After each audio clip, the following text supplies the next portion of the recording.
नमामि शमीशाननिर्वाणरूपम् विभुं व्यापकं ब्रह्मवेदस्वरूपम् निजं निर्गुणं निर्विकल्पं निरीहम् चिदाकाशमाकाशवासं भजेऽहम् निराकारमोङ्कारमूलं तुरीयम् गिराज्ञानगोतीतमीशं गिरीशम् करालं महाकालकालं कृपालुम् गुणागारसंसारपारं नतोऽहम् तुषारात्रिसङ्काशगौरं गभीरम् मनोभूतकोटिप्रभाश्रीशरीरम् स्फुरन्मौलिकल्लोलिनी चारुगङ्गा लसद्भालबालेन्दुकण्ठे भुजङ्गा चलत्कुण्डलं भ्रूसुनेत्रं विशालम् प्रसन्नाननं नीलकण्ठं दयालम् मृगाधीशचर्माम्बरं मुण्डमालम् प्रियं शङ्करं सर्वनाथं भजामि प्रचण्डं प्रकृष्टं प्रगल्भं परेशम् अखण्डम् अजं भानुकोटिप्रकाशम् त्रयशूलनिर्मूलनं शूलपाणिम् भजेऽहं भवानीपतिं भावगम्यम् कलातीतकल्याणकल्पान्तकारी सदा सज्जनानन्ददाता पुरारी चिदानन्दसन्दोहमोहापहारी प्रसीद प्रसीद प्रभो मन्मथारी न यावत् उमानाथ पादारविन्दम् भजन्ति ह लोके परे वा नराणाम् न तावत् सुखं शान्ति सन्तापनाशम् प्रसीद प्रभो सर्वभूताधिवासम् न जानामि योगं जपं नैव पूजा न तोऽहं सदा सर्वदा शम्भुतुभ्यम् जराजन्म दुःखौघतातप्यमानम् प्रभो पाहि आपन्नमामीश शम्भो नमामि शमीशाननिर्वाणरूपम् विभुं व्यापकं ब्रह्मवेदस्वरूपम् निजं निर्गुणं निर्विकल्पं निरीहम् चिदाकाशमाकाशवासं भजेऽहम् निराकारमोङ्कारमूलं तुरीयम् गिराज्ञानगोतीतमीशं गिरीशम् करालं महाकालकालं कृपालुम् गुणागारसंसारपारं नतोऽहम् तुषारात्रिसङ्काशगौरं गभीरम् मनोभूतकोटिप्रभाश्रीशरीरम् स्फुरन्मौलिकल्लोलिनी चारुगङ्गा लसद्भालबालेन्दुकण्ठे भुजङ्गा चलत्कुण्डलं भ्रूसुनेत्रं विशालम् प्रसन्नाननं नीलकण्ठं दयालम् मृगाधीशचर्माम्बरं मुण्डमालम् प्रियं शङ्करं सर्वनाथं भजामि प्रचण्डं प्रकृष्टं प्रगल्भं परेशम् अखण्डम् अजं भानुकोटिप्रकाशम् त्रयशूलनिर्मूलनं शूलपाणिम् भजेऽहं भवानीपतिं भावगम्यम् कलातीत कल्याण कल्पान्तकारी सदा सर्जनानन्ददाता पुरारी चिदानन्द सन्दोह मोहापहारी प्रसीद प्रसीद प्रभो मन्मथारी न यावत् पुमानाथ पादारविन्दम् भजन्ति ह लोके परे वा नराणाम् न तावत् सुखं शान्ति सन्तापनाशम् प्रसीद प्रभो सर्वभूताधिवासम् न जानामि योगं जपं नैव पूजा न तोऽहं सदा सर्वदा शम्भुतुभ्यम् जराजन्म दुःखौ घतातप्यमानम् प्रभो पाहि आपन्नमामीश शम्भो नमामीशमीशान निर्वाणरूपम् विभुं व्यापकं ब्रह्मवेदस्वरूपम् निजं निर्गुणं निर्विकल्पं निरीहम् चिदाकाशमाकाशवासं भजेऽहम् निराकारमोङ्कारमूलं तुरीयम् गिराज्ञानगोतीतमीशं गिरीशम् करालं महाकालकालं कृपालुम् गुणागार संसारपारं नतोऽहम् तुषारात्रिसङ्काश गौरं गभीरम् मनोभूतकोटिप्रभाश्रीशरीरम् स्फुरन्मौलिकल्लोलिनी चारुगङ्गा लसद्भालबालेन्दुकण्ठे भुजङ्गा चलत्कुण्डलम् भ्रूसुनेत्रम् विशालम् प्रसन्नाननं नीलकण्ठं दयालम् मृगाधीशचर्माम्बरं मुण्डमालम् प्रियं शङ्करं सर्वनाथं भजामि प्रचण्डं प्रकृष्टं प्रगल्भं परेशम् अखण्डम् अजं भानुकोटिप्रकाशम् त्रयशूलनिर्मूलनं शूलपाणिम् भजेऽहं भवानीपतिं भावगम्यम् कलातीत कल्याण कल्पान्तकारी सदा सर्जनानन्ददाता पुरारी चिदानन्द सन्दोह मोहापहारी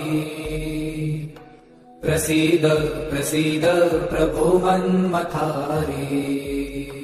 न यावत् पुमानाथ पादारविन्दम् भजन्ति ह लोके परे वा नराणाम् न तावत् सुखं शान्ति सन्तापनाशम् प्रसीद प्रभो सर्वभूताधिवासम् न जानामि योगं जपं नैव पूजा न तोऽहं सदा सर्वदा शम्भुतुभ्यम् जराजन्म दुःखौ घतातप्यमानम्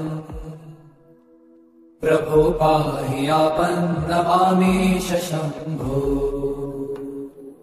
नमामीशमीशान निर्वाणरूपम् विभुं व्यापकं ब्रह्मवेदस्वरूपम्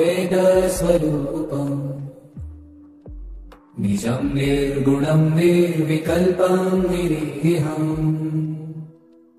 चिदाकाशमाकाशवासं भजेऽहम् निराकारमोङ्कारमूलं तुरीयम्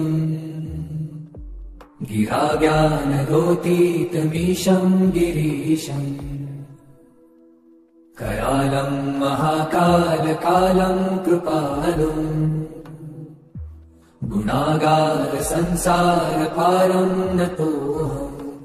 तुषारात्रिसङ्काश गौरं गभीरम् मनोभूतकोटिप्रभाश्रीशरीरम् स्फुरन्मौलिकल्लोलिनी चारुगङ्गा लसद्भालबालेन्दुकण्ठे भुजङ्गा चलत्कुण्डलं भ्रूसुनेत्रं विशालम् प्रसन्नाननं नीलकण्ठं दयालम् मृगाधीशचर्माम्बरं मुण्डमालम् प्रियं शङ्करं सर्वनाथं भजामि प्रचण्डं प्रकृष्टं प्रगल्भं परेशम् अखण्डम् अजं भानुकोटिप्रकाशम् त्रयशूलनिर्मूलनं शूलपाणिम् भजेऽहं भवानीपतिं भावगम्यम् कलातीतकल्याणकल्पान्तकारी सदा सर्जनानन्ददाता पुरारी चिदानन्दसन्दोहमोहापहारी प्रसीद प्रसीद प्रभो मन्मथारी न यावत् उमानाथ पादारविन्दम् भजन्ति ह लोके परे वा नराणाम् न तावत् सुखं शान्ति सन्तापनाशम् प्रसीद प्रभो सर्वभूताधिवासम् न जानामि योगं जपं नैव पूजा न तोऽहं सदा सर्वदा शम्भुतुभ्यम् जराजन्म दुःखौघतातप्यमानम् प्रभो पाहि आपन्नमामीश शम्भो नमामीशमीशाननिर्वाणरूपम् विभुं व्यापकं ब्रह्मवेदस्वरूपम् निजं निर्गुणं निर्विकल्पं निरीहम् चिदाकाशमाकाशवासं भजेऽहम् निराकारमोङ्कारमूलं तुरीयम् गिरा ज्ञानगोतीतमीशं गिरीशम् करालं महाकालकालं कृपालुम् गुणागार संसारपारं नतोऽहम् तुषारात्रिसङ्काश गौरं गभीरम्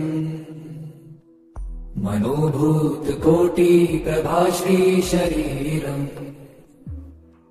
स्फुरन्मौलिकल्लोलिनी चारुगङ्गा लसद्भालबालेन्दुकण्ठे भुजङ्गा चलत्कुण्डलं भ्रूसुनेत्रं विशालम् प्रसन्नाननं नीलकण्ठं दयालम् मृगाधीशचर्माम्बरं मुण्डमालम् प्रियं शङ्करं सर्वनाथं भजामि प्रचण्डं प्रकृष्टं प्रगल्भं परेशम्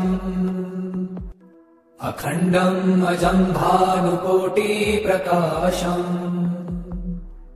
त्रयशूलनिर्मूलनं शूलपाणिम् भजेऽहं भवानीपतिं भावगम्यम् कलातीतकल्याणकल्पान्तकारी सदा सर्जनानन्ददाता पुरारी चिदानन्दसन्दोहमोहापहारी प्रसीद प्रसीद प्रभो मन्मथारी न यावत् पुमानाथ पादारविन्दम् भजन्ति ह लोके परे वा नराणाम् न तावत् सुखम् शान्ति सन्तापनाशम् प्रसीद प्रभो सर्वभूताधिवासम् न जानामि योगम् जपम् नैव पूजाम् न तोऽहम् सदा सर्वदा शम्भुतुभ्यम् जराजन्म दुःखौ घतातप्यमानम् प्रभो पाहि आपन्नमामीश शम्भो नमामीशमीशान निर्वाणरूपम् विभुं व्यापकं ब्रह्मवेदस्वरूपम् निजं निर्गुणं निर्विकल्पं निरीहम् चिदाकाशमाकाशवासं भजेऽहम् निराकारमोङ्कारमूलं तुरीयम् गिराज्ञानगोतीतमीशं गिरीशम् करालं महाकालकालं कृपालुम् गुणागारसंसारपारं नतोऽहम् तुषारात्रिसङ्काशगौरं गभीरम् मनोभूतकोटिप्रभाश्रीशरीरम् स्फुरन्मौलिकल्लोलिनी चारुगङ्गा लसद्भालबालेन्दुकण्ठे भुजङ्गा चलत्कुण्डलम् भ्रूसुनेत्रम् विशालम् प्रसन्नाननम् नीलकण्ठम् दयालम् मृगाधीशचर्माम्बरम् मुण्डमालम् प्रियं शङ्करं सर्वनाथं भजामि प्रचण्डं प्रकृष्टं प्रगल्भं परेशम् अखण्डम् अजं भानुकोटिप्रकाशम् त्रयशूलनिर्मूलनं शूलपाणिम् भजेऽहं भवानीपतिं भावगम्यम् कलातीतकल्याणकल्पान्तकारी सदा सज्जनानन्ददाता पुरारी चिदानन्दसन्दोहमोहापहारी प्रसीद प्रसीद प्रभो मन्मथारी न यावत् पुमानाथ पादारविन्दम् भजन्ति ह लोके परे वा नराणाम् न तावत् सुखं शान्ति सन्तापनाशम् प्रसीद प्रभो सर्वभूताधिवासम् न जानामि योगं जपं नैव पूजाम् न तोऽहं सदा सर्वदा शम्भुतुभ्यम् जराजन्म दुःखौ घतातप्यमानम् प्रभो पाहि आपन्नमामीश शम्भो नमामीशमीशान निर्वाणरूपम् विभुं व्यापकं ब्रह्मवेदस्वरूपम् निजं निर्गुणं निर्विकल्पं निरीहम् चिदाकाशमाकाशवासं भजेऽहम् निराकारमोङ्कारमूलं तुरीयम् गिराज्ञानगोतीतमीशं गिरीशम् करालं महाकालकालं कृपालुम् गुणागारसंसारपारं नतोऽहम् तुषारात्रिसङ्काशगौरं गभीरम् मनोभूतकोटिप्रभाश्रीशरीरम् स्फुरन्मौलिकल्लोलिनी चारुगङ्गा लसद्भालबालेन्दुकण्ठे भुजङ्गा चलत्कुण्डलम् भ्रूसुनेत्रम् विशालम् प्रसन्नाननम् नीलकण्ठम् दयालम् मृगाधीशचर्माम्बरम् मुण्डमालम् प्रियम् शङ्करम् सर्वनाथम् भजामि प्रचण्डम् प्रकृष्टम् प्रगल्भम् परेशम् अखण्डम् अजम् भानुकोटिप्रकाशम् त्रयशूलनिर्मूलनम् शूलपाणिम् भजेऽहम् भवानीपतिम् भावगम्यम् कलातीतकल्याणकल्पान्तकारी सदा सर्जनानन्ददाता पुरारी चिदानन्दसन्दोहमोहापहारी प्रसीद प्रसीद प्रभो मन्मथारी न यावत् उमानाथ पादारविन्दम् भजन्तीह लोके परे वा नराणाम् न तावत् सुखम् शान्ति सन्तापनाशम् प्रसीद प्रभो सर्वभूताधिवासम् न जानामि योगम् जपम् नैव पूजाम् न तोऽहम् सदा सर्वदा शम्भुतुभ्यम् जराजन्म दुःखौघतातप्यमानम् प्रभो पाहि आपन्नमामीश शम्भो नमामीशमीशाननिर्वाणरूपम् विभुम् व्यापकम् ब्रह्मवेदस्वरूपम् निजम् निर्गुणम् निर्विकल्पम् निरीहम् चिदाकाशमाकाशवासम् भजेऽहम् निराकारमोङ्कारमूलम् तुरीयम् गिराज्ञानगोतीतमीशम् गिरीशम्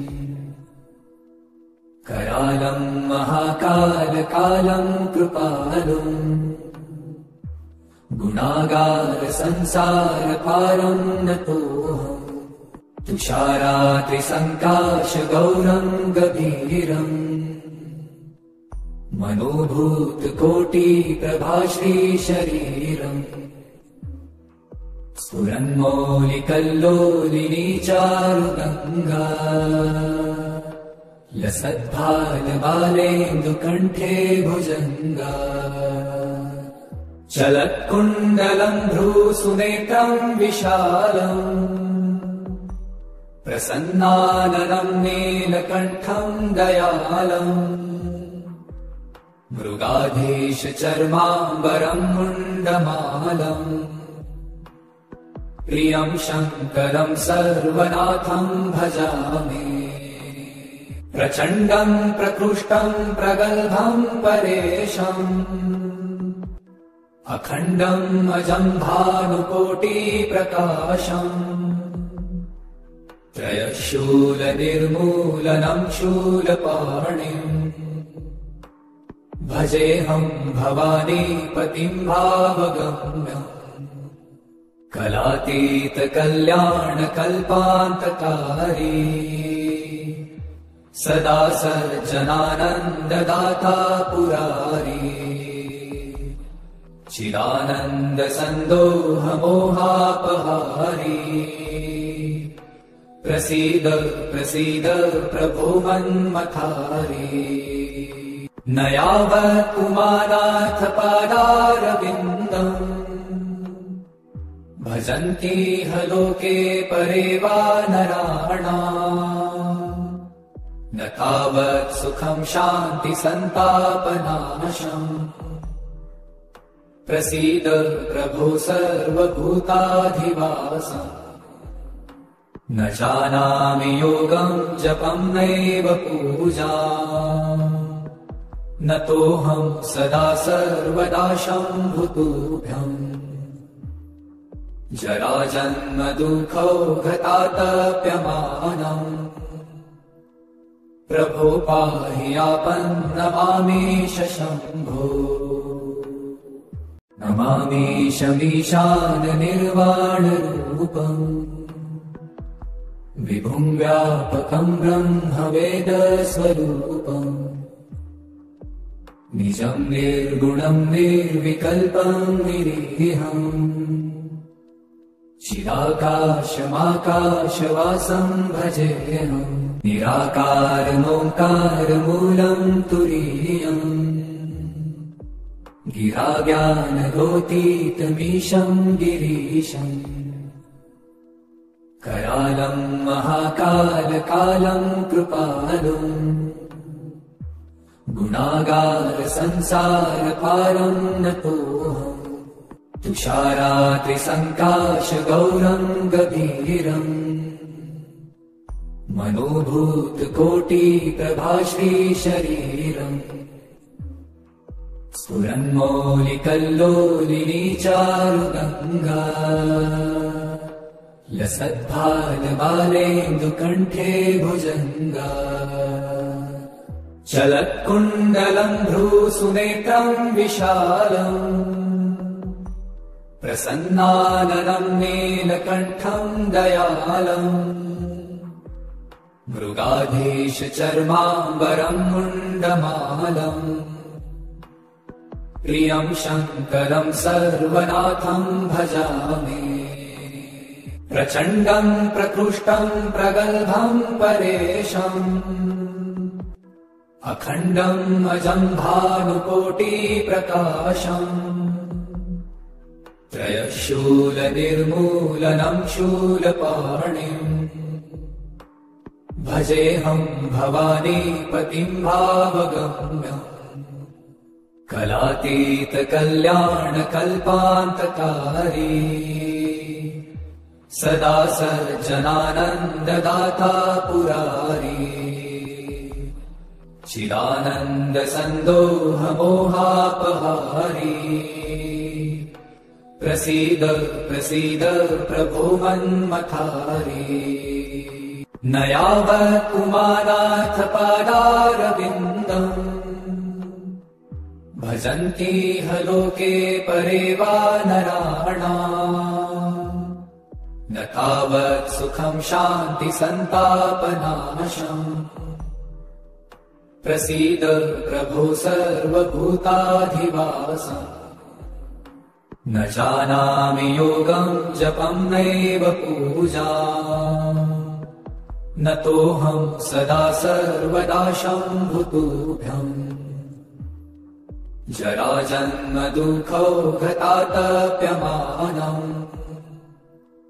प्रभो पाहि आपन्नमामीश शम्भो नमामीशमीशान निर्वाणरूपम् विभुं व्यापकं ब्रह्मवेदस्वरूपम् निजं निर्गुणं निर्विकल्पं निरीहम् चिदाकाशमाकाशवासं भजेऽहम् निराकारमोङ्कारमूलं तुरीयम् गिराज्ञानगोतीतमीशं गिरीशम् करालं महाकालकालं कृपालुम्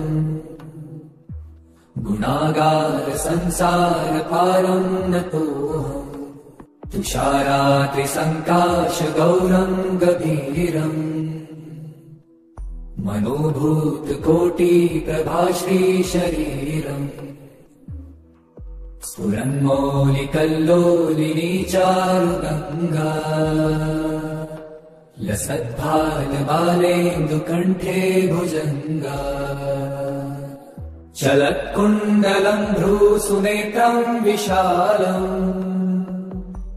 प्रसन्नाननं नीलकण्ठं दयालम् मृगाधीशचर्माम्बरं मुण्डमालम् प्रियं शङ्करं सर्वनाथं भजामि प्रचण्डं प्रकृष्टं प्रगल्भं परेशम् अखण्डम् अजं भानुकोटिप्रकाशम् त्रयशूलनिर्मूलनं शूलपाणिम् भजेऽहं भवानीपतिं भावगम्यम् कलातीतकल्याणकल्पान्तकारी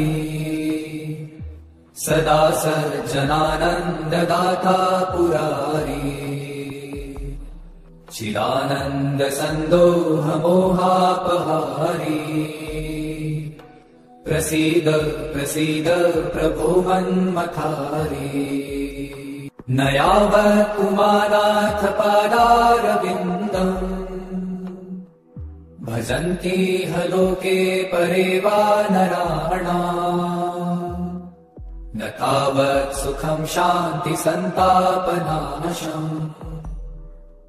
प्रसीद प्रभो सर्वभूताधिवासम् न जानामि योगं जपं नैव पूजा न तोऽहं सदा सर्वदा शम्भुतुभ्यम् जराजन्म दुःखौघतातप्यमानम् प्रभो पाहि आपन्नमामीश शम्भो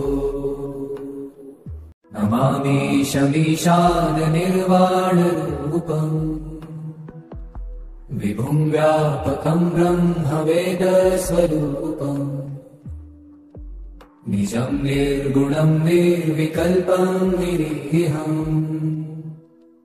चिदाकाशमाकाशवासं भजेऽहम् निराकारमोङ्कारमूलं तुरीयम्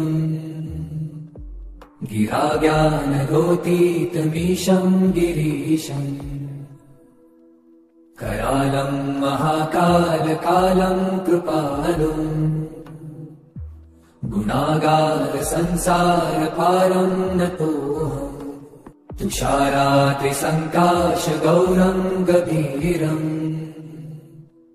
मनोभूतकोटिप्रभाश्रीशरीरम् स्फुरन्मौलिकल्लोलिनी चारुगङ्गा